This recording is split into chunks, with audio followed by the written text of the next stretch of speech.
आप सभी लोगों को जय श्री राम, जय राम, जय जय राम। सबसे पहले उठ करके अपने हथेली को देखते हुए इस मंत्र का उच्चारण करते हैं। फिर इसके बाद धरती माता जी का चरण स्पर्श करते हैं।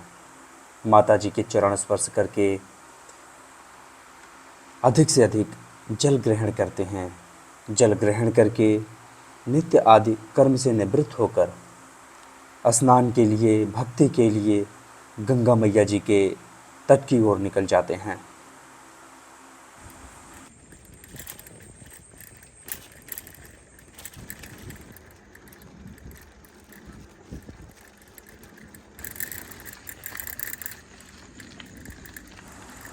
गंगा मैया जी के तट के समीप पहुंचकर भगवान जी के दर्शन करते हैं। भगवान जी के दर्शन करके निकल जाते हैं गंगा मैया जी के तट की ओर, जहां पर गंगा मैया जी की निर्मल धारा बह रही है।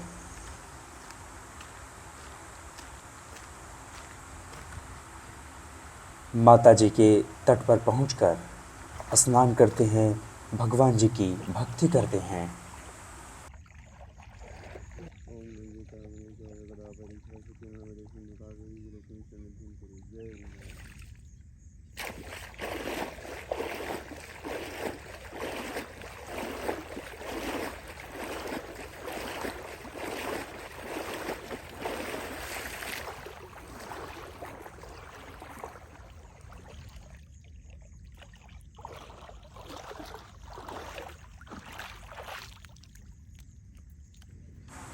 स्नान और भक्ति करके ईश्वरी वाणी यानी कि ईश्वर की वाणी को अपना धर्म कर्म मानकर हम लोग ध्वजारोहण करते हैं।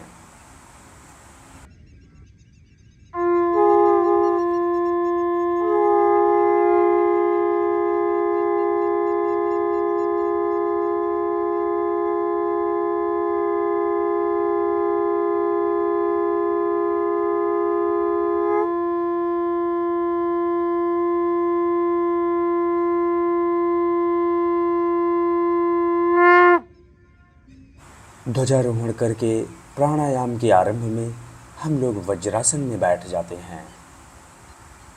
इसके बाद हम लोग अनुलोम विलोम प्राणायाम करते हैं। फिर इसके बाद हम लोग वीरासन का अभ्यास करते हैं। आसन का अभ्यास करके हम लोग ज्ञान मुद्रा का अभ्यास करते हैं। ज्ञान मुद्रा का अभ्यास करके हम लोग कपाल भारती प्राणायाम करते हैं। कपाल भारती प्राणायाम करके हम लोग भ्रामरी प्राणायाम का अभ्यास करते हैं। भ्रामरी प्राणायाम का अभ्यास करके हम लोग शून्य मुद्रा का अभ्यास करते हैं। शून्य मुद्रा का अभ्यास करके हम लोग अभय मुद्रा का अभ्यास करते हैं। अभय मुद्रा का अभ्यास करके हम लोग करते हैं ओम का उच्चारण।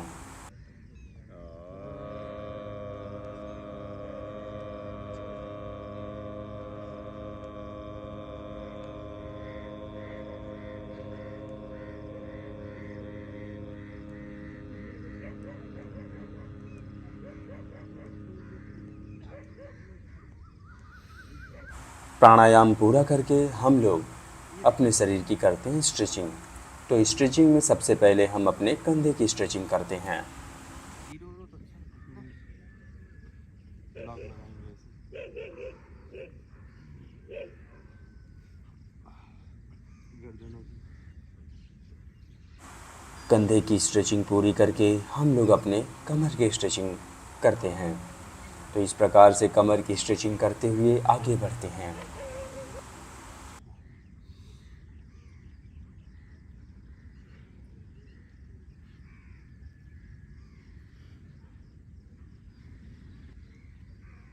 बनाइए बाग जैसे।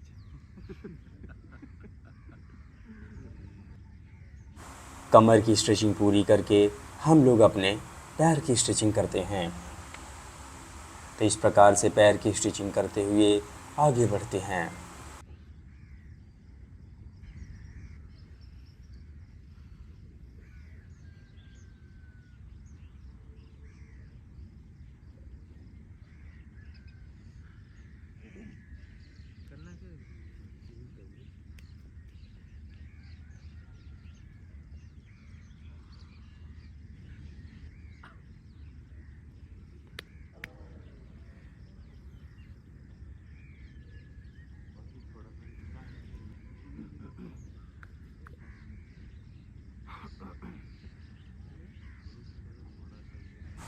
पैर की स्ट्रेचिंग पूरी करके हम लोग लगाते हैं मयूरासन। जैसा कि मयूरासन के अभ्यास से हमारे पाचन तंत्र बहुत ही अच्छे हो जाते हैं, इसलिए पाचन तंत्र की कोई भी समस्या हो तो हमें नित्य मयूरासन का अभ्यास करना चाहिए और करना ही होगा, तभी हमारे पाचन तंत्र अच्छे होंगे। इसके बाद उंगली के ऊपर लगाते हैं एल्बो लीवर।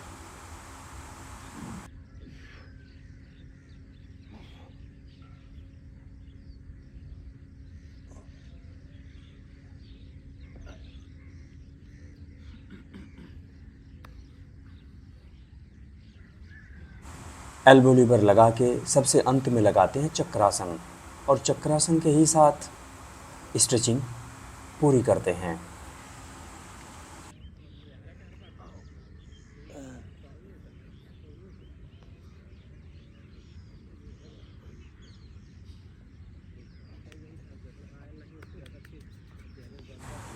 स्ट्रेचिंग पूरी करके हम लोग आ जाते हैं व्यायाम करने के लिए। तो व्यायाम की शुरुआत हम साधारण सपाट से ही करेंगे।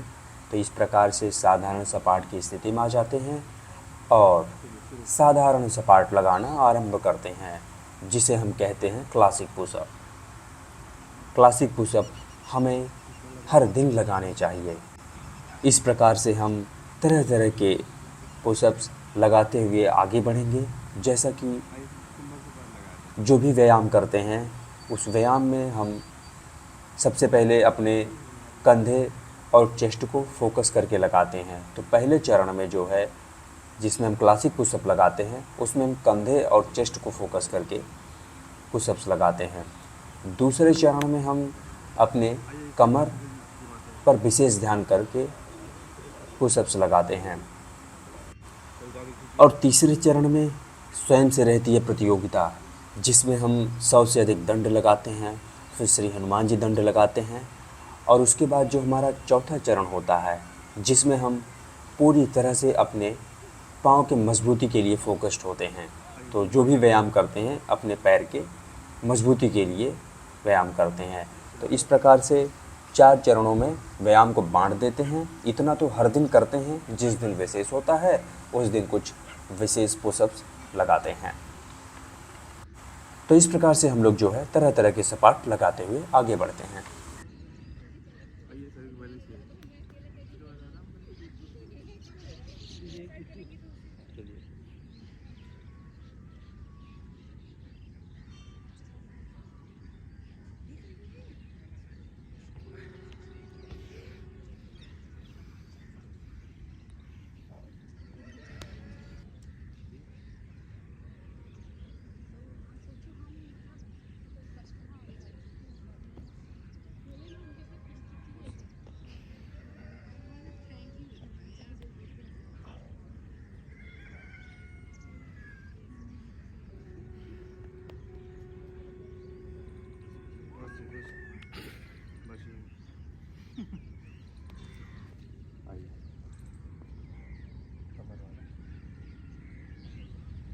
डायमंड बनाएंगे, शरीर को स्ट्रेच करेंगे।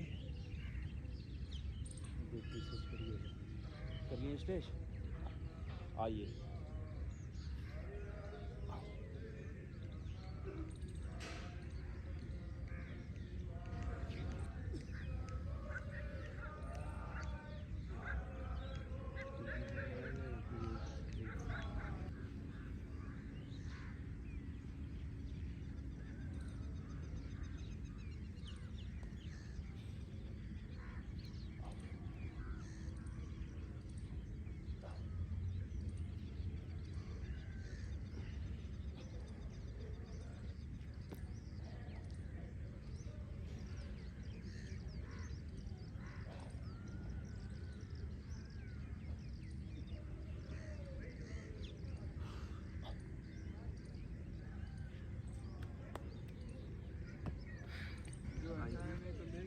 आइए कंधे के लिए लगा जाए, डायमंड में हिंदू सपाट लगाया जाए।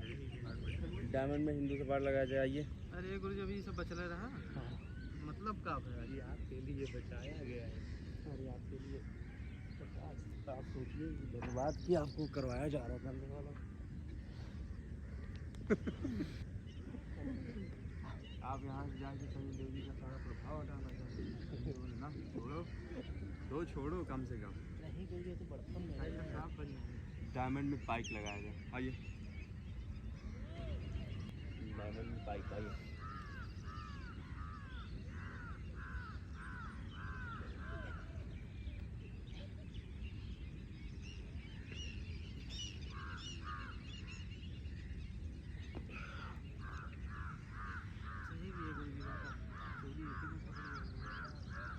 लगाइए मुस्का में थोड़ी लगाऊंगा। सालाना लगाइए आज ये मुस्का सफार लगाते हैं। मुस्का सफार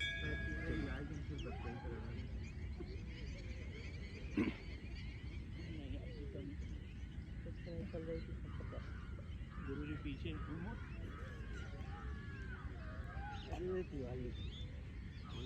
नहीं दिख रहा था आर्मी वाला।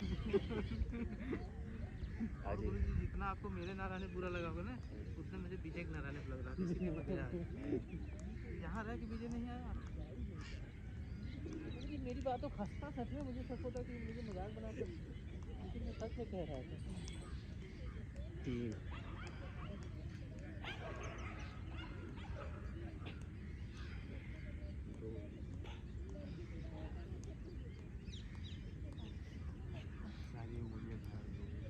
आप जितना मुझे पीछे देख रहे थे मुड़ के उतना मैं जब यहाँ था तब भी देखा। आइए दंड लगाया जाए। चलिए आइए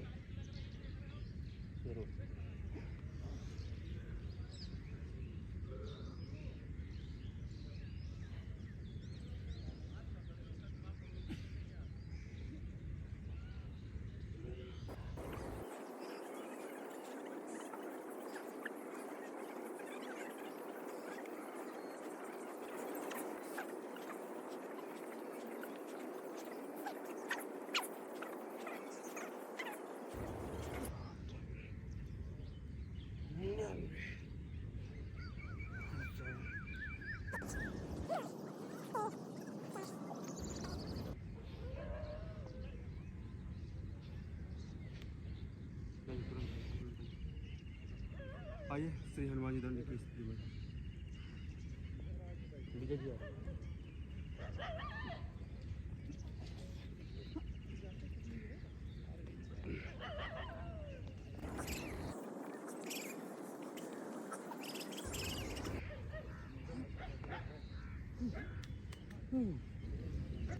शुरू।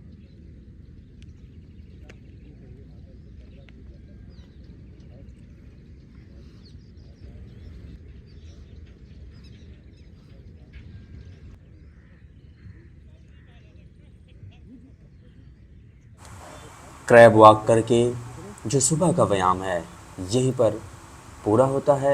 आगे बढ़कर हम लोग श्रीमद् भगवत गीता जी का पाठ करेंगे और फिर उसके बाद आपस में कुछ चर्चाएं करेंगे। श्रीमद् भगवत गीता द्वितीय अध्याय श्लोक संख्या 44 एवं 45।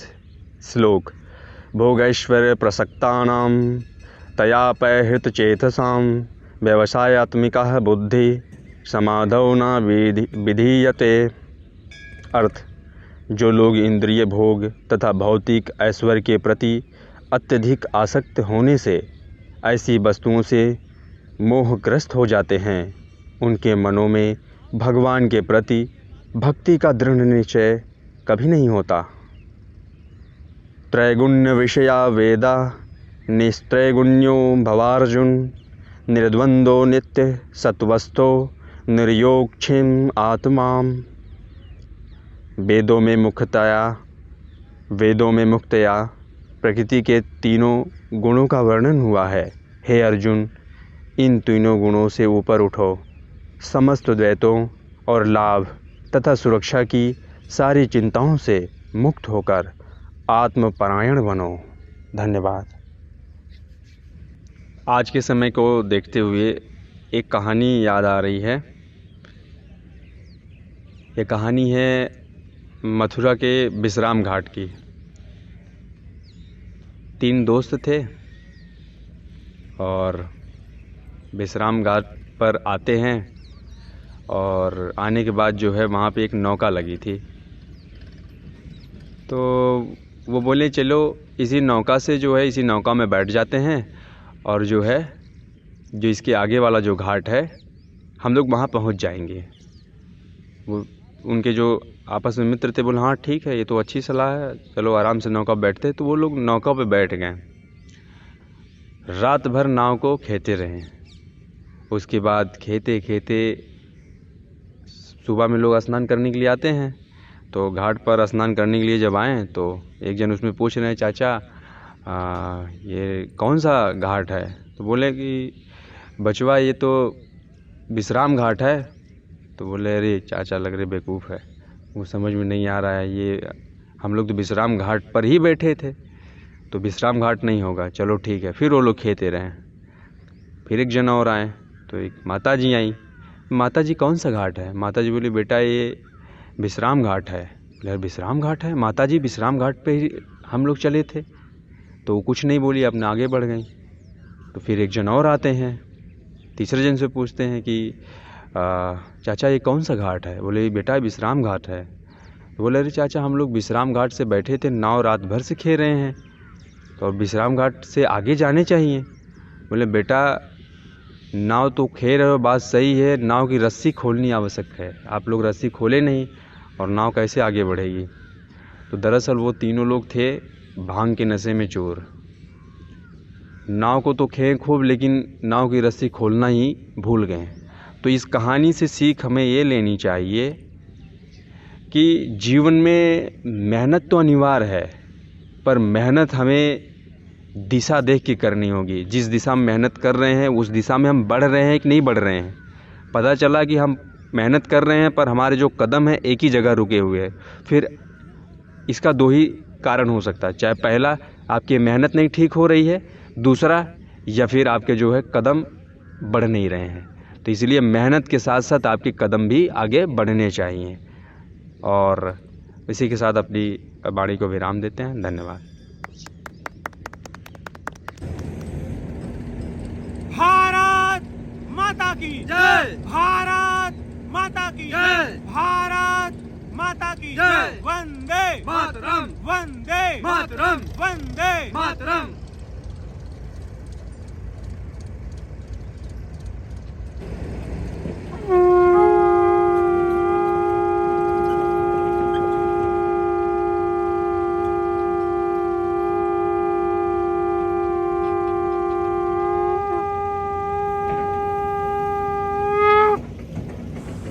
यहाँ का सब कुछ पूरा करके निकल जाते हैं गंगा मैया जी की सफाई करने के लिए।